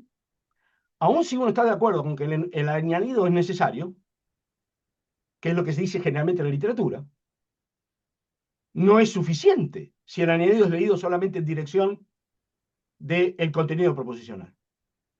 Porque uno puede también recibir una justificación de modo pasivo, sin poder reproducirla. Es saber una opinión justificada, pero con una justificación heredada, de la que yo no puedo, que yo no puedo reproducir. Entonces, lo curioso de todo esto, ¿y por qué digo que acá Platón llega a un nivel de genialidad que yo creo que no sé si es superable? Eh, ¿Cómo se introduce la noción de justificación aquí? Del modo más azaroso posible. La noción de justificación, que sería la que da realce al saber, en toda la teoría del saber proposicional y sobre todo en la jerga analítica, ¿no es cierto? Aquí estaría la clave, el ábrete sésamo de la noción de saber. Creencia sí, pero verdadera, sí, pero fundada, justificada. Chisholm, toda una gama enorme de literatura. Y el punto aquí, ¿cuál es? Teteto se acuerda que oyó decirle a alguien esto. O sea, la caracterización del saber como creencia fundada es introducida por un recuerdo pasivo y borroso. Y Sócrates dice, ah, tiene razón, y entonces él se acuerda de un sueño ahora. Es decir, la exigencia de justificación es introducida en la zona confusa donde la memoria y la ensoñación no se distinguen una de otra. Bueno, si esto no es Borges avant la lettre, yo no sabría qué decir, ¿no es cierto? Eh, claro. Entonces, claro, la justificación epistémica es introducida de modo rememorativo onírico. El requerimiento de justificación epistémica. Ahora, ¿por qué? ¿Alcanza el requerimiento de justificación epistémica? No, si no está vinculado con la exigencia de que no sea de carácter meramente pasivo. La exigencia de ejecución activa de la justificación sigue siendo esencial. Por lo tanto, desde el punto de vista que tiene que ver con el reverso know-how que hay en todo posible know-that, la exigencia de justificación no resuelve el problema de fondo. Porque sigue siendo cierto que yo puedo recibir una justificación de una creencia de manera tan pasiva como la creencia misma. Esa es la razón por la cual no solo explicamos el teorema de Pitágoras, sino que le pedimos a los alumnos que lo puedan rehacer, que hagan ejercicio con el teorema. ¿Mm? O los alumnos de la escuela, ¿no? En matemática, cuando se estudiaba matemática en la escuela. Muy bien, termino con una observación que es la siguiente. Entonces, la capacidad de justificar queda a la espalda de nuevo. Queda a la espalda de nuevo, ¿no? Entonces, me hago esta pregunta, ¿no? Eh, ¿Es casual que la introducción de noción justificación esté presentada de esta manera? De una manera que apunta a mostrar la problematicidad del vínculo entre la condición de justificación y el requerimiento de autenticidad. ¿Es eso casual? ¿Podemos atribuirle a Platón esta mera casualidad? ¿Mm? ¿O es parte importante del mensaje? No se tiene aquí nuevamente una indicación que muestra que la justificación por sí sola no garantiza el saber en la medida en que ella misma no satisfaga las exigencias de corte ejecutivo que plantea el requerimiento de autenticidad. Y termino diciendo lo siguiente. Nada de esto se menciona en el texto, naturalmente. Solo, en el mejor de los casos, se significa. Sin embargo, la escena está construida a la vez con manifiesta intención de hacer que esto mismo que falta y se echa de menos, brille, al menos por su ausencia. En efecto, el modo en el que Teteto introduce la tercera definición representa el mismo a todas luces un procedimiento opuesto a lo que exige el requerimiento de autenticidad del saber, pues se limita a recurrir al mero saber de oídas, que en rigor no es saber en absoluto.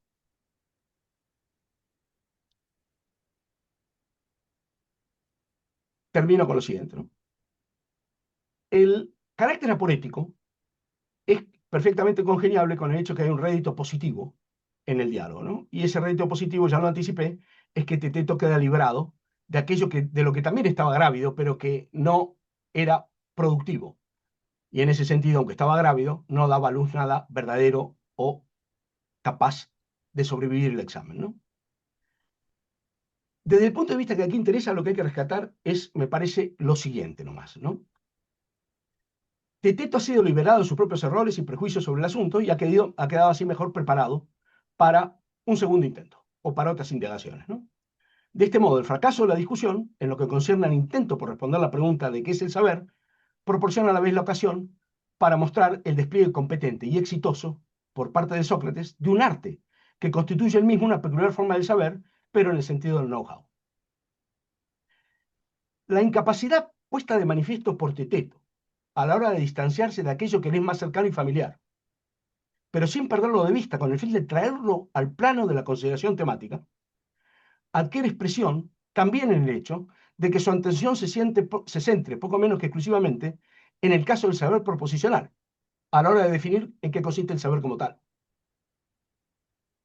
Esto se puede omitir en otras discusiones, pero no en la discusión del saber. Como se vio en el curso de la discusión, afloran ocasionalmente dispersos aspectos y elementos que remiten claramente al reverso de actuación que todo genuino no-dat trae consigo y que da cuenta de su vinculación con el ámbito de las capacidades.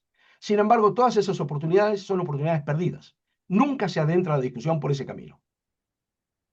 Un camino que hubiera podido mostrar que todo no-dat es una forma de saber que no tiene carácter autosustentado. Desde ese punto de vista, la comedia de enredos epistemológica magistralmente escenificada en el Teteto muestra también que la tematización del saber no puede ser exitosa si no compensa, de algún modo, en el plano de la reflexión metódica, su propia tendencia a dar la espalda a aquello que en última instancia la hace posible también a ella misma. Resulta demasiado aventurado suponer que aquí reside un atisbo irreductible que el genio de Platón logra comunicar a través de su inigualable dominio de la dramaturgia filosófica. Y si tal fuera el caso, ¿no sería esta una lección central, tal vez la más importante, entre las muchas que proporciona el Teteto? Se trataría en efecto de una lección que, además de aportar un elemento invalorable de lucidez metateórica, podría operar también como un potente correctivo frente a la orientación unilateral de corte proposicionalista que adoptó una parte muy importante de la investigación especializada del pensamiento de Platón, al quedar sometida a veces acríticamente a los dictados de una tradición que ha dominado ampliamente la epistemología de la primera mitad del siglo XX, pero que hace ya bastante tiempo ha perdido el privilegio de permanecer incontestada. Muchas gracias.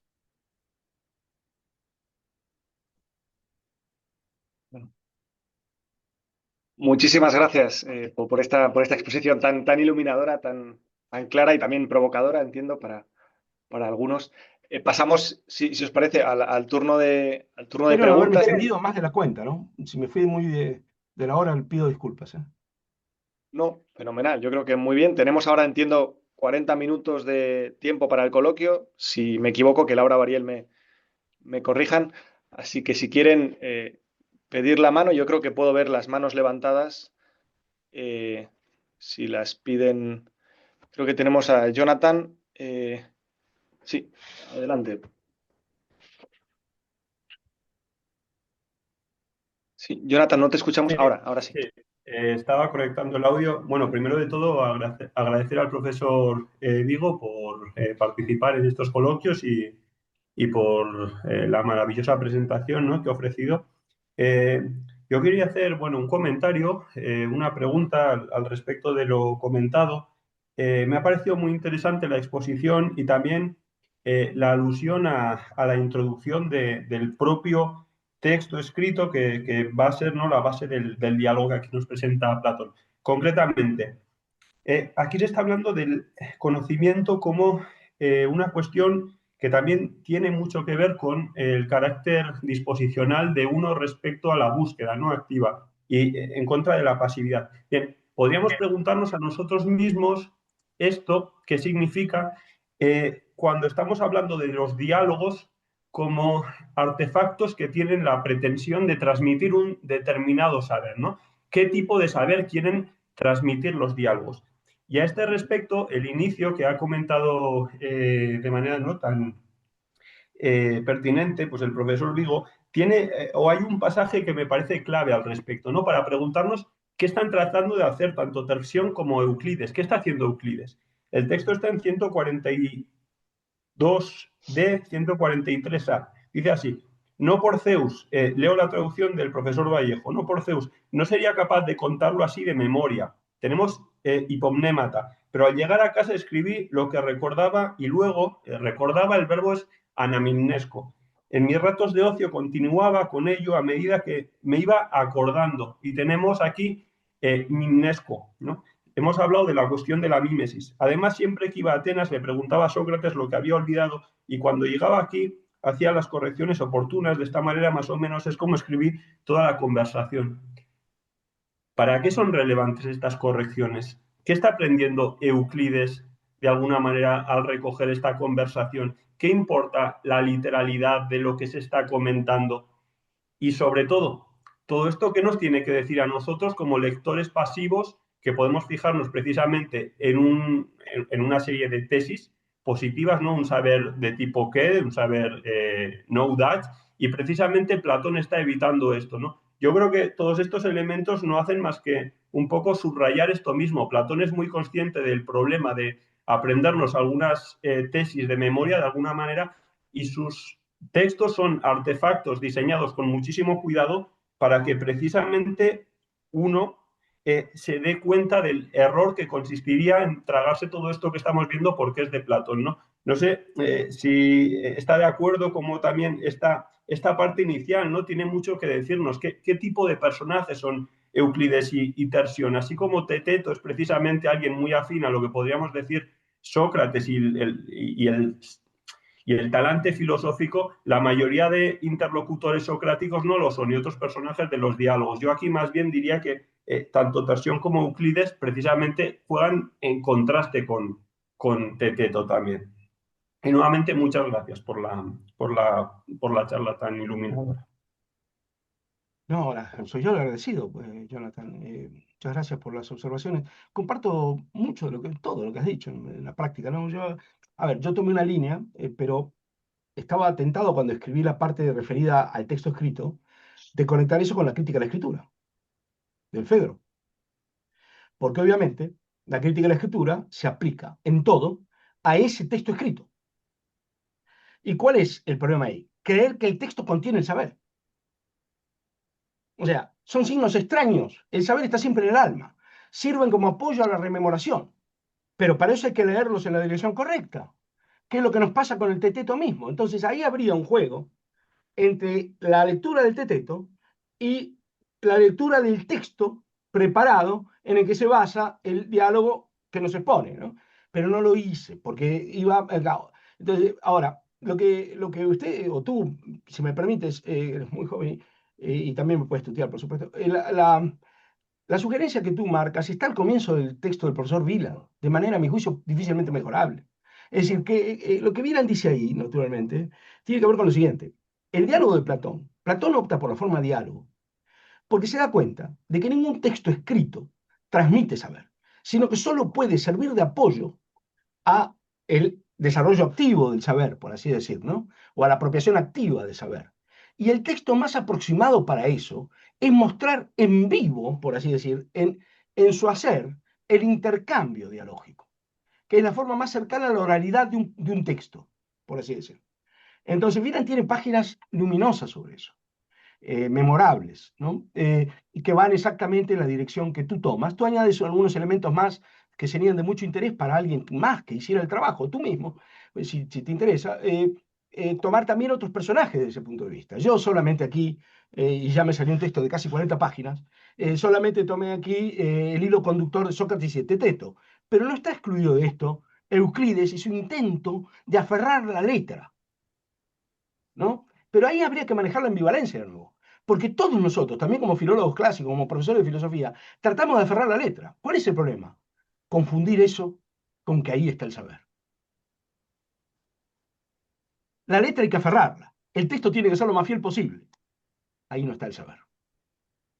Las dos cosas son ciertas, ¿no? Entonces, a eso daría para mucho. En fin, yo hice lo que pude.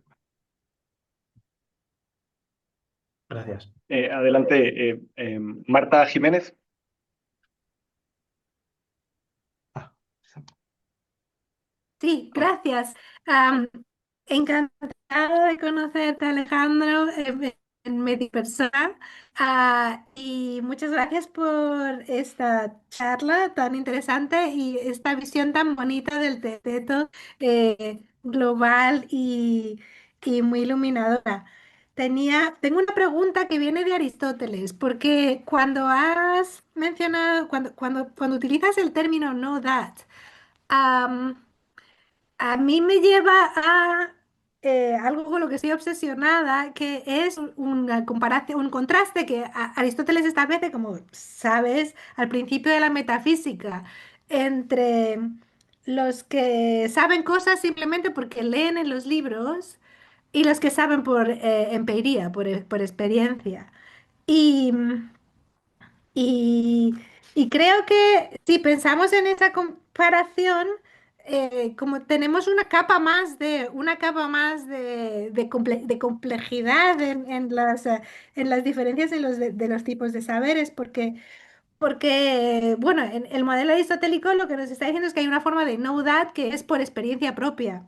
Ah, bueno, tengo una pregunta. O sea, primero hago esto como prefacio para hacerte la pregunta que es como ¿qué piensas que está requerido en este requerimiento de autenticidad, ¿no? Porque el requerimiento de autenticidad en principio es un poco como que se haya filtrado por la inteligencia de uno, por el cuerpo de uno, que uno lo haya entendido propiamente, no simplemente has mencionado, por ejemplo, el teorema de Pitágoras y dices, bueno, pues por eso pedimos de los estudiantes que lo sepan rehacer, pero incluso el que lo sepan rehacer realmente tampoco nos da como no es la prueba de oro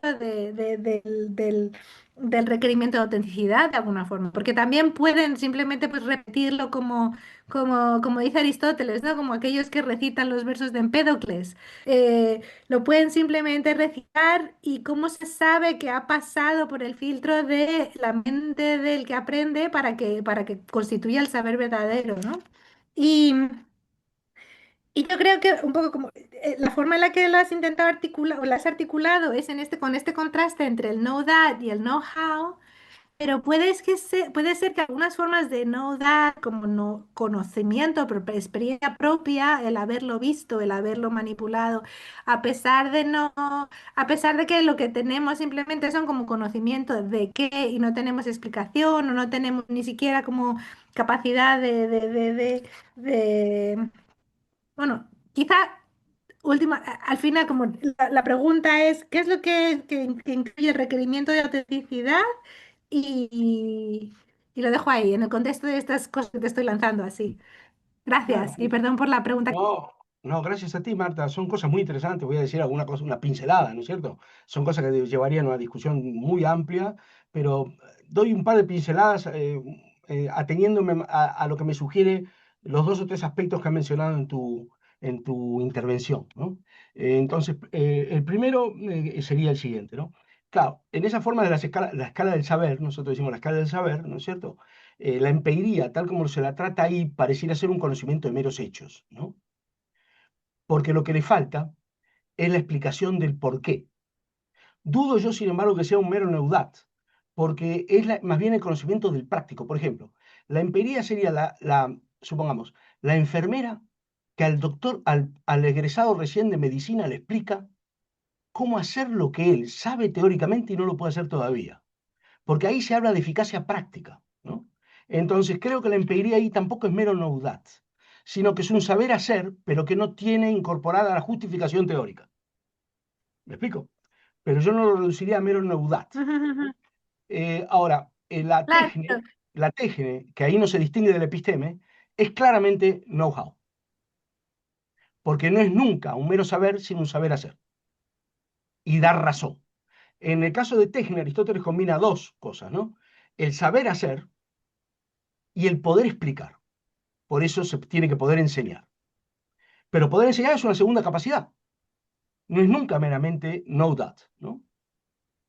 Esa sería mi lectura de ese pasaje, ¿no? Pero fíjate que cuando en la ética de Nicómaco se definen estos saberes, son todas formas de know that, de know-how, incluida la ciencia. Son hábitos, ok. claro. O sea que, por ejemplo, y esto conecta con el ejemplo de Pitágoras, ¿no? No, cuando nosotros se lo hacemos repetir, no es Espera, repetir, es que se sí. cortó, se me Es, cortó la, se me cortó la no, transmisión. perfecto, perfecto. Ya, ya. Bueno, entonces, en el caso de Pitágoras, nosotros no hacemos que los niños repitan el teorema de memoria. Hacemos que lo aplican a través de ejercicios, a casos que no han visto, ¿no? Para distintas para casos distintos de Ok. aquellos que lo aprendieron. O sea, que le exigimos cierta reejecución. Ahora, la prueba última de que saben nunca se puede objetivar. Lo que tenemos son, digamos así, tenemos una base más o menos sólida para atribuirle conocimiento, que es cuando uno pone una nota, está en esa Justo bien. situación, ¿no? Digo, este realmente sabe, me está repitiendo como un logro. Bueno, a cero nunca se puede reducir esa duda, ¿no? pero uno se puede cerciorar, digamos así, que hay ciertos mecanismos para cerciorarse un poco mejor de que este está produciendo desde sí mismo algo, ¿no? Pero como eso no es observable en tercera persona, el margen de duda nunca es cero, naturalmente, ¿no? Pero no nos conformamos con una repetición Ujú. de memoria del teorema. Le pedimos que hagan ejercicio, Bien, ¿no? ¿Me explico? Entonces creo que siempre, a mi sí, juicio, la visión, precioso. Y eso además es, por alguna razón se oh, corta cuando quería me... añadir, porque eso justo, se, perdón, se me corta es cuando que eso me... justo, como has mencionado el menón, no me oyes. Sí, Has exactamente. mencionado el menón y eso justo es lo que dice Sócrates acerca de lo que hay que hacer con el esclavo. Como parece que lo sabe, pero hay que preguntarle de distintos ángulos y de distintas formas para como comprobar que realmente lo Sí, sabe. bueno, exactamente, sí, sí, eso estoy de acuerdo. Pero eso sería más que en qué consiste el saber, en qué base tenemos para atribuir saber. ¿Me explico? Vale. Es decir, eso no Ujú. afecta a la pregunta por la estructura del saber en primera persona, sino que caracterizado el saber, incluso allí donde tiene un componente neudad, fundamentalmente como algo disposicional, que es la teoría antigua, a mi juicio, del saber, aunque suene muy moderno lo que estoy diciendo, caracterizado el saber fundamentalmente con arreglo a ese componente disposicional, luego tenemos que elaborar una serie de criterios para atribuir competentemente saber, que es una cuestión distinta de en qué consiste el saber. Y obviamente el aseguramiento en tercera persona de esos criterios es siempre falible. Eso los profesores lo sabemos, ¿no? Entonces, claro, eso es un tema muy interesante y uno podría enfocar textos platónicos desde ese ángulo, ¿no? ¿Qué da Platón de sí para asegurar criteriológicamente la práctica competente de atribución de saber a terceros? ¿No? No sé si con eso apunto en tu dirección un poco más. Sí, sí, sí, muchísimas gracias.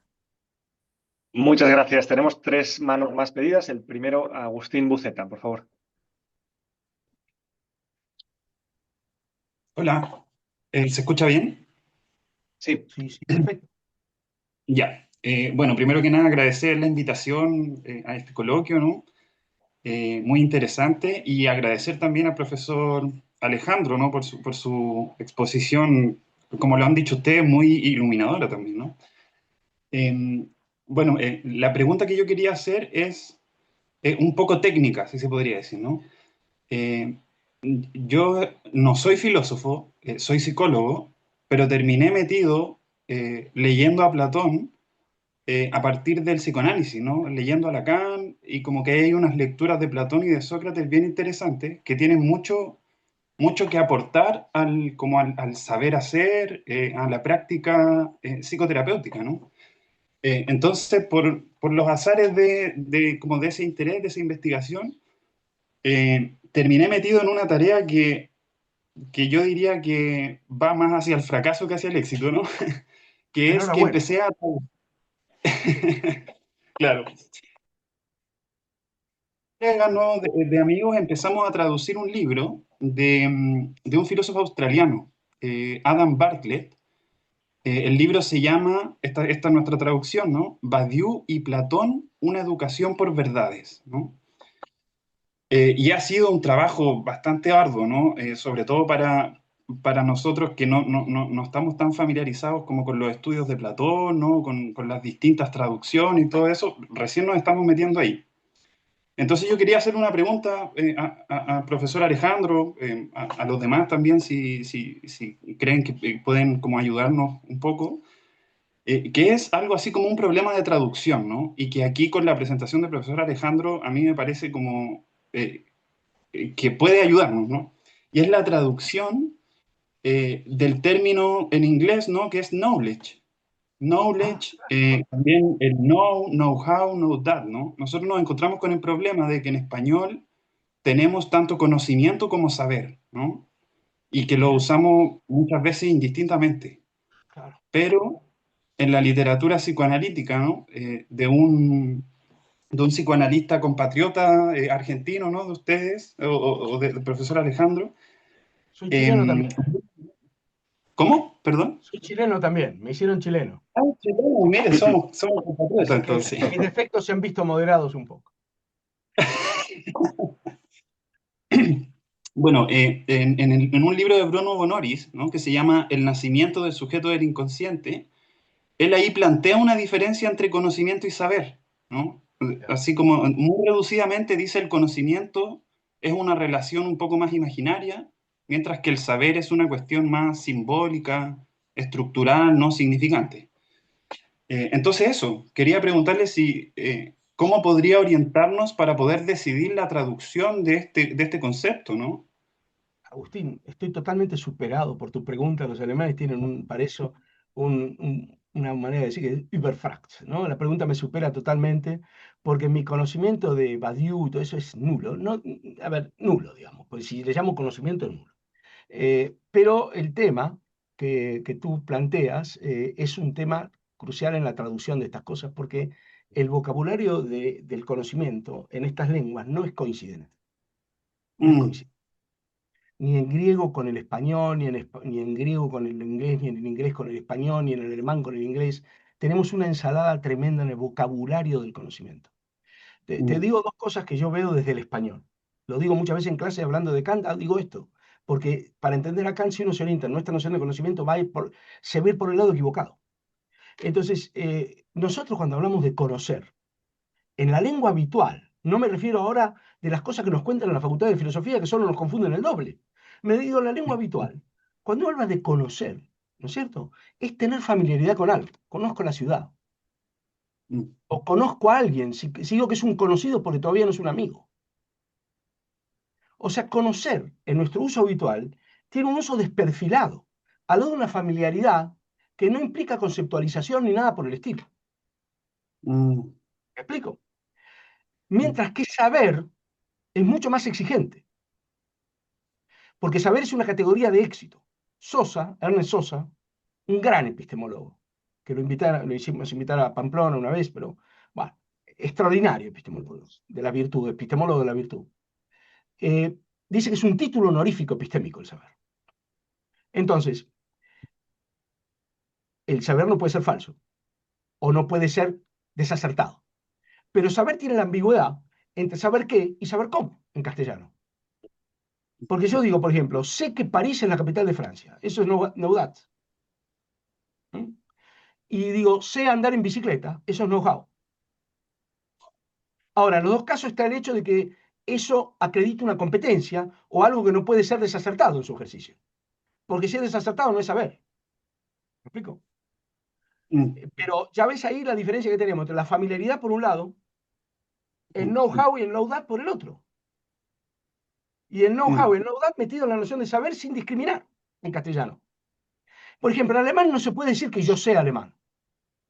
Yo digo, ich kann Deutsch. Yo puedo alemán, no sé alemán. mm, Y en las lenguas sajonas hay mucho más, se siente mucho más la diferencia entre know-that y know-how. mm, En cambio, en el español eso está difuminado absolutamente. claro. ¿No? Bueno, ese es un problema que tenemos, ¿no? Ahora, ¿qué hacen ustedes con Mm. Badiou, Lacan? No me atrevo a decir nada, quizás haya alguien competente aquí en la sala, porque tampoco quiero ser causante de problemas psiquiátricos, ¿no? No digo en los traductores, digo en los pacientes luego, ¿no? Así que usted, no sé si alguien más puede decir algo más razonable sobre eso, pero sí que acá tenemos un problema y hay que tomar decisiones y eventualmente Claro, sí. poner notas, Mm, pero estar atentos a esa distinción. mm, Por ejemplo, en francés, savoir-faire, eso es know-how, ¿no es cierto? mm. Yo sé qué, eso es know-that. Bueno. Y después Muchas viene el gracias. problema de No, cómo se piensa la relación entre know-how y know-that. Y ahí tenemos dos escuelas distintas.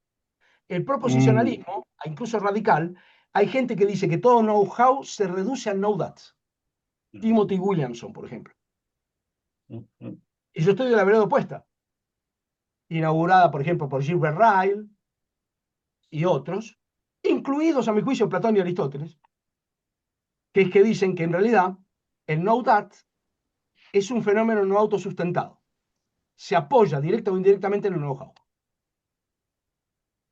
Pero ese es un debate al interior de la teoría del conocimiento. Y hay distintas corrientes ahí. El hecho de que yo esté en una no es argumento suficiente para no estar en la otra.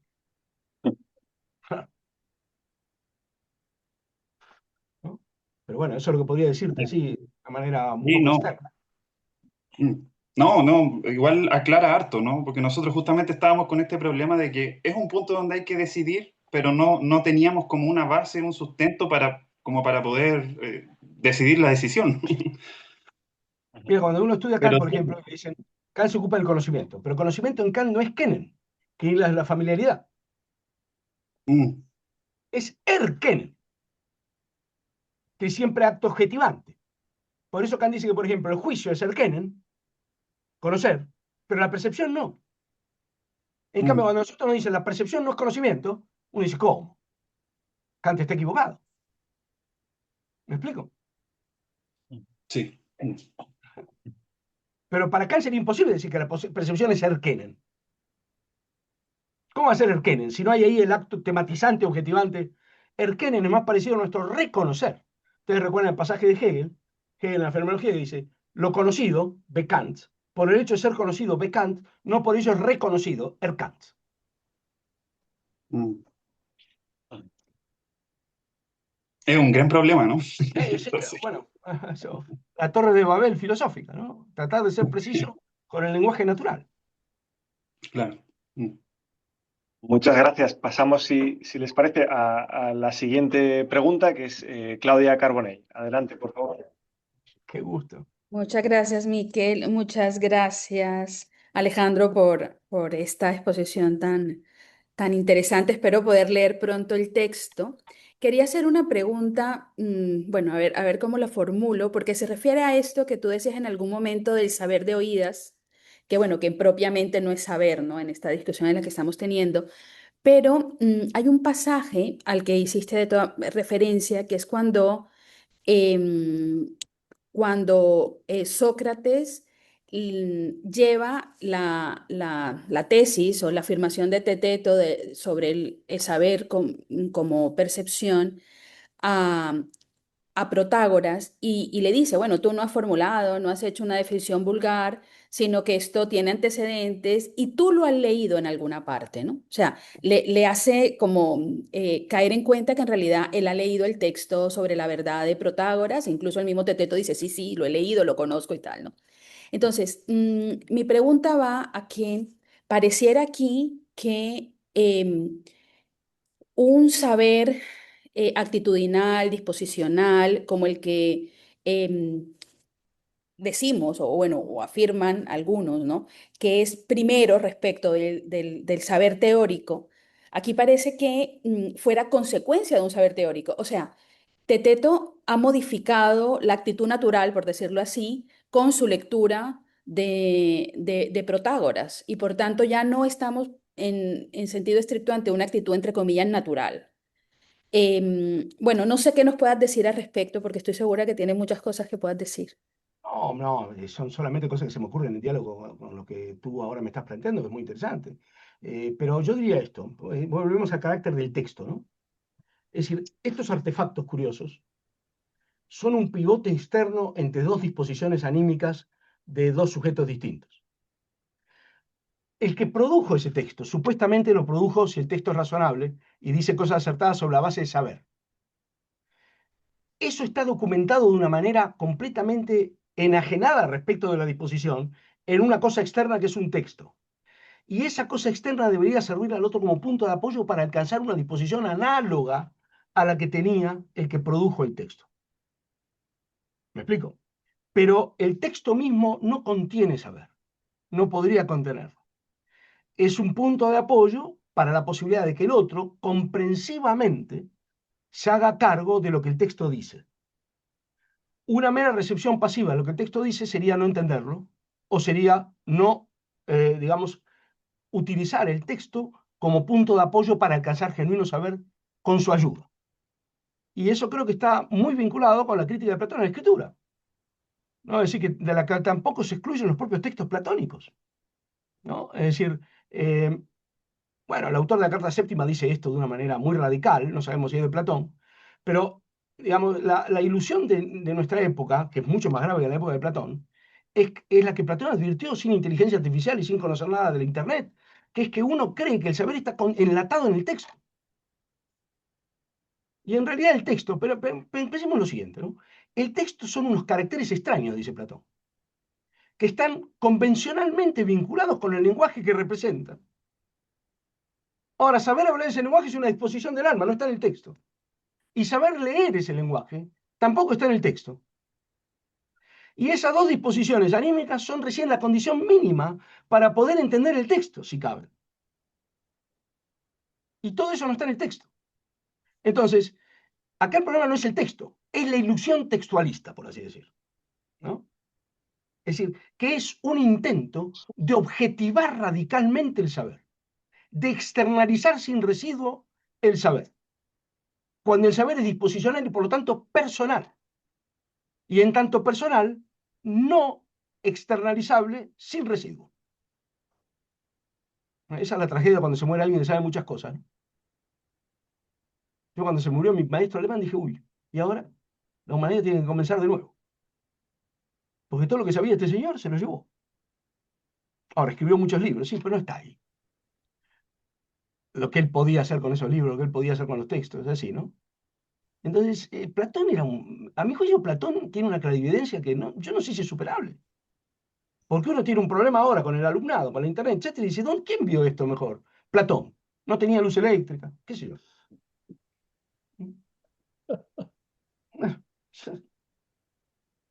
Pero en fin, no sé si esto te dice algo, ¿no? Pero yo lo enfocaría así, como desde el ángulo que yo estoy leyendo, ¿no? No digo que sea la única lectura posible, pero digo que el texto es algo que permite pivotear entre dos almas, por así decirlo. Ahora, el texto es un diálogo disminuido. Ojalá el pivote fuera el intercambio dialógico, no el texto. Es el espectro de un posible diálogo el texto, Bien, ¿no? bien. Muchas gracias, Alejandro. Sí, Eso que es diría muy yo, Claudia. interesante cómo aquí se introduce otro texto más para hacer pivotear el diálogo, ¿no? Claro, En este caso ahí está. Protágoras, ¿no? Estos Pero vale, juegos así al infinito, ¿no? Pero no, increíble, ¿no? En fin, vale. Muchas gracias. gracias a ti, pues. Yes. Tiene la palabra ahora el profesor Marcelo Boeri, por favor. Muchas gracias. Muy breve, Alejandro. Mira, ¿qué te puedo decir que no hayamos conversado ya, no? Y creo que muchas cosas no, pero bueno, nosotros últimamente hablamos de nuestros achaques de vejez, ¿no? Pero bueno. Sí. Pero mira, dos cosas quería recordar muy rápido, ¿no? Un poco en línea con las ideas centrales, ¿no? Que presentaste acá. Por un lado, bueno, yo no voy a decir acá ni voy a sugerir, ¿no? Por qué Platón decidió escribir diálogos, ¿no? Pero hay otra conexión que es muy buena, que puede ayudar a respaldar también una parte, por lo menos, de lo que dijiste, ¿no? Y es que Platón dice que pensar es un logos que el alma tiene consigo mismo, y después se corrige, ¿no? En el sofista, si es que el sofista es posterior al teteto, y probablemente lo es, y ya no dice que es un logos del alma consigo misma, sino el diálogo, ¿no? Entonces, es como si él estuviera diciendo, ¿no? Eh, Quizá la mejor manera de objetivar, por así decir, lo que yo quiero decir en mi filosofía y manera de hacer filosofía es a través del diálogo. Y después quiero recordar una última cosa, muy rápido, termino enseguida. Y es esta idea que está presente por todos lados en los diálogos de Platón, y claro, y no podía no estar presente en el Teeteto entre el 176 y el 177. Esta idea de Platón, a veces entre líneas y otras veces dicha de una manera muy explícita, según la cual, ¿no? Eh, es imposible, es imposible convencer, incluso con el mejor argumento que tú tengas, a un ignorante, cuando ignorancia quiere decir estupidez, ¿no? En el sentido de la incapacidad que uno puede tener para reconocer el poder de un argumento, o que uno simplemente está equivocado, ¿no? O sea, hay una idea en esa dirección en el Teteto 176-177, pero eso conecta, ya termino, conecta con esto que en algún pasaje Platón lo dice de manera casi explícita, esta idea platónica de que nadie cree que lo que cree es falso, ¿no? El problema es que las creencias pueden ser falsas, ¿no? Sobre todo cuando están ancladas, ¿no? En estados mentales privados, como diría un filósofo de la mente contemporánea, que bloquean, ¿no? La posibilidad de, en fin, de por lo menos escuchar de una manera crítica lo que tiene otro para decir, ¿no? En fin, gracias, Alejandro, nos vemos. No, gracias a vos, Marcelo. Por favor, si este texto en realidad es solamente un intento de dialogar con las cosas que has escrito sobre este diálogo. Pero vamos a ver, me surgen mil cosas, pero voy a decir dos nomás, porque si no, ya lo seguimos en otro momento nosotros, pero realmente voy a decir dos cosas nomás, ¿no? Coincido totalmente con los dos diagnósticos. Estas dos son ideas fundamentales. Están entre líneas, pero son fundamentales porque están por todas partes en Platón, ¿no? Entonces, una, la idea de que el modelo del pensar en Platón es dialógico, quiere decir, el modelo del intercambio intersubjetivo está traspuesto a el pensar subjetivo, por así decir, porque el verdadero pensar no puede no incorporar el elemento de distancia crítica y autocrítica. Es decir, de alguna manera, cuando yo pienso en soledad, debo ser mi propio partner y debo distanciarme de mí mismo para pensar con mayúscula o para decir que lo que hago es pensar con todas las letras. ¿Mm? No es autoconfirmarme a mí mismo, sino también es autoobjetarme. Entonces el modelo dialógico es el modelo para el pensar monológico y no viceversa, en el caso de Platón, ¿no? Yo creo que eso está visto con toda claridad, ¿no es cierto?, en muchos lugares, y el contexto que se me ocurre aquí como referencia directa también, además del sofista, naturalmente, es el Gorgias, también vinculando con la segunda pregunta, o con la segunda observación que has hecho, ¿no? Porque claro, ¿por qué pasa eso? ¿Por qué es necesaria esa distancia? Porque en primera persona, el saber, que es el título honorífico, epistémico, como dice Sosa, y la ignorancia, en primera persona pasan por ser lo mismo. Porque una condición para yo ignorar es no darme cuenta de que ignoro. O sea, la ignorancia en su sentido radical, el estar equivocado en sentido radical, no es saber que se ignora, sino creer que se sabe. Pero cuando yo creo que sé, estoy identificado sin fisuras con el contenido de mi supuesto saber. ¿Cómo se logra establecer una fisura en esa identificación sin fisuras conmigo mismo en una forma de lo que Hegel llamaría la conciencia errónea? La conciencia errónea tiende a encapsularse y a hacerse invulnerable, porque en la medida en que yo creo que sé, no tengo ninguna razón para autocorregirme. Bueno, solo a través de elementos de conflicto que vienen dados de afuera. O sea, elementos que me permiten hacer una experiencia de contraste. En sede dialógica, la refutación; en sede no dialógica, el castigo. Igual que Hegel. Ya está en el Gorgias esto, ¿no?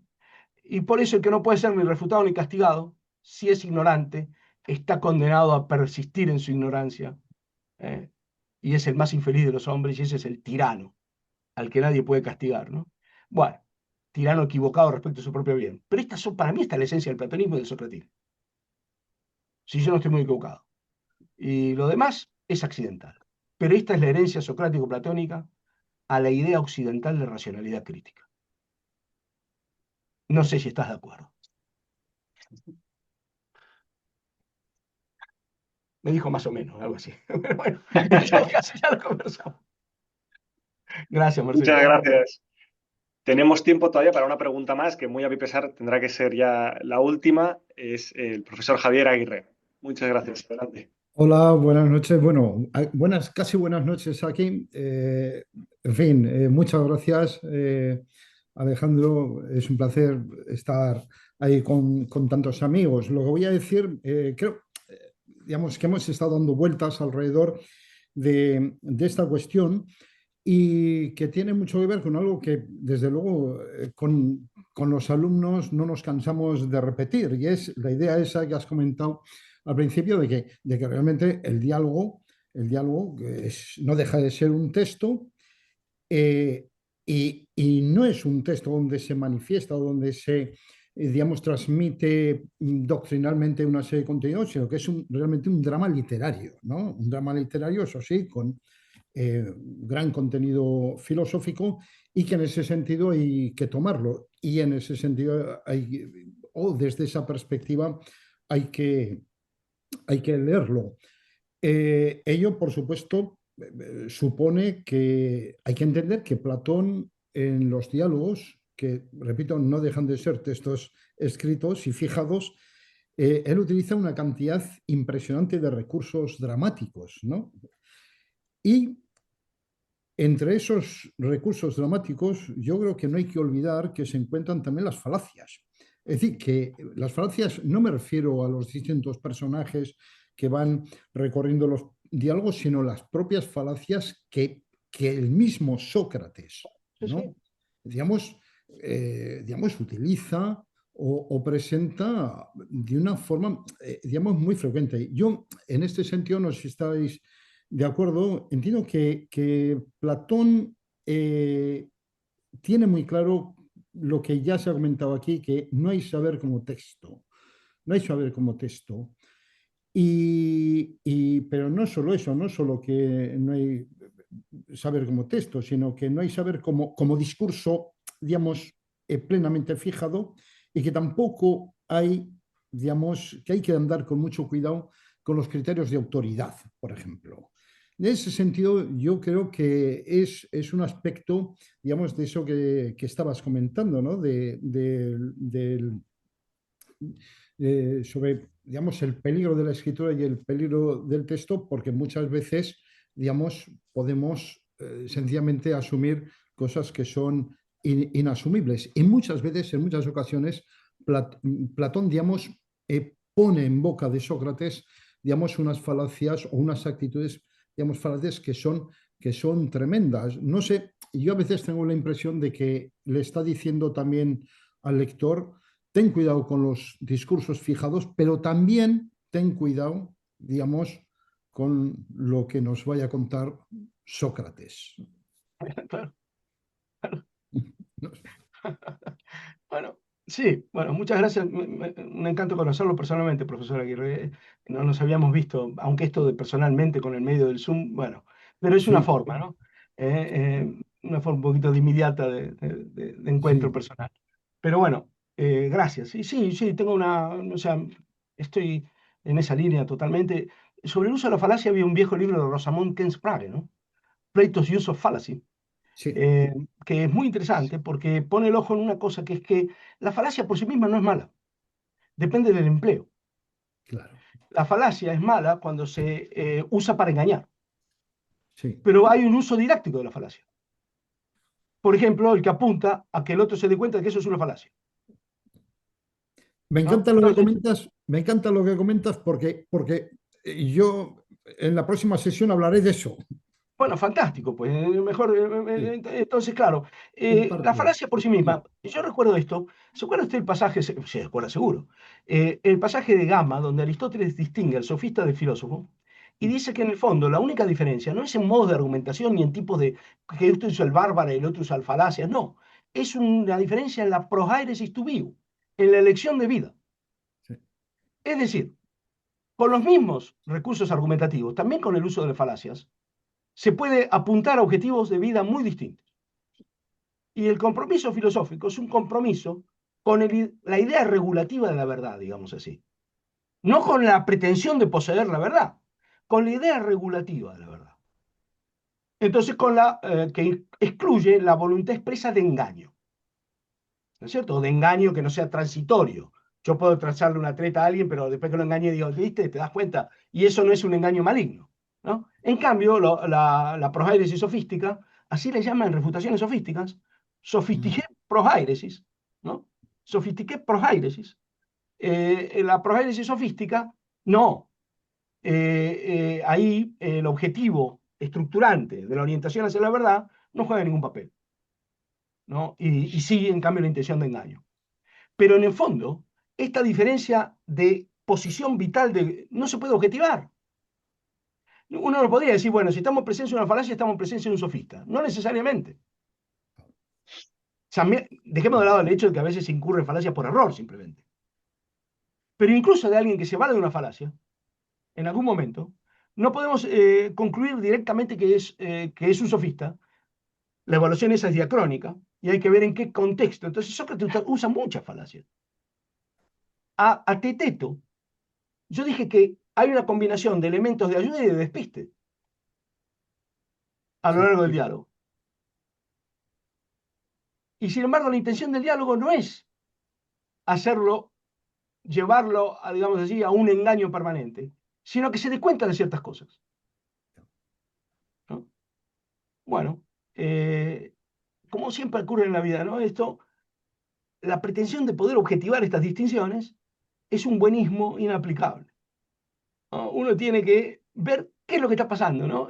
Bueno, así que no sé, creo que suscribo totalmente lo que usted ha dicho, y los textos, claro, textos como los diálogos tienen esta ventaja, que es que son multidimensionales, ¿no?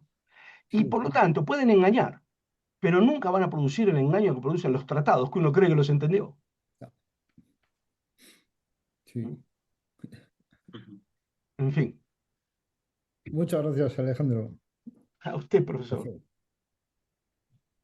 Bueno, muchísimas gracias a todos, a los que habéis participado en el turno de preguntas, al profesor Vigo especialmente por el coloquio.